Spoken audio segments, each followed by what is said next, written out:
सरकार बैंकों में बड़ा बदलाव करने जा रही है।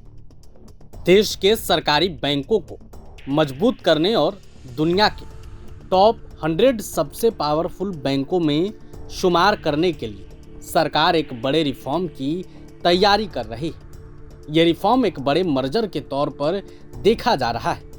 इसके लिए सरकार की ओर से मेगा मर्जर प्लान की तैयारी की जा रही है। अब आपके मन में सवाल उठ रहा होगा कि आखिर मेगा मर्जर प्लान क्या है। हम आपको इस वीडियो में बताएंगे कि आखिर बैंकों में कौन से नियम बदल जाएंगे, आखिर सरकार का मेगा मर्जर प्लान क्या है। मीडिया रिपोर्ट के अनुसार सरकार देश के 12 सरकारी बैंकों को मर्ज करने की प्लानिंग कर रही है, जिनसे 3 बड़े बैंकों को तैयार किया जाएगा।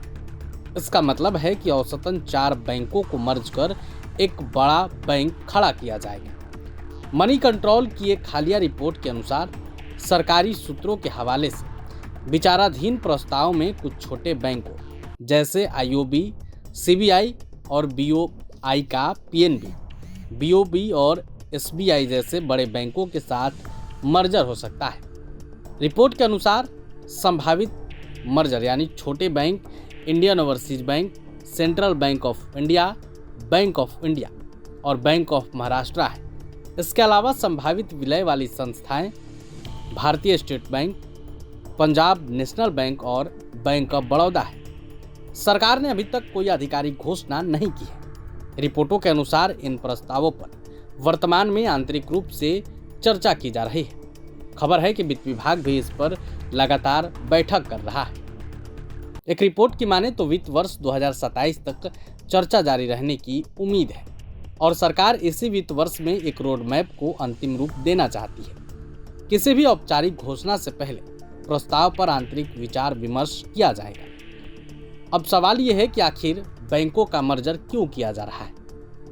दरअसल सरकार का लक्ष्य कम, अधिक मजबूत और वैश्विक रूप से प्रतिस्पर्धी सरकारी बैंक बनाना है, जो भारत के आर्थिक विकास के अगले चरण का समर्थन कर सके। इस कदम से बड़े पैमाने पर लोन ग्रोथ को समर्थन देने के लिए बैलेंस शीट मजबूत होगी, परिचालन दक्षता में भी सुधार होगा, प्रशासनिक दोहराव कम होगा।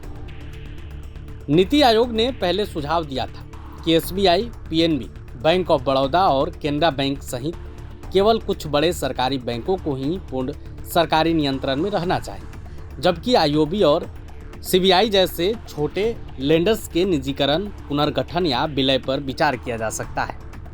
हालांकि अब देखना होगा कि सरकार इन फैसलों को कब तक लागू करती है। प्रभातखबर.com, विश्वास वही, रफ्तार नहीं।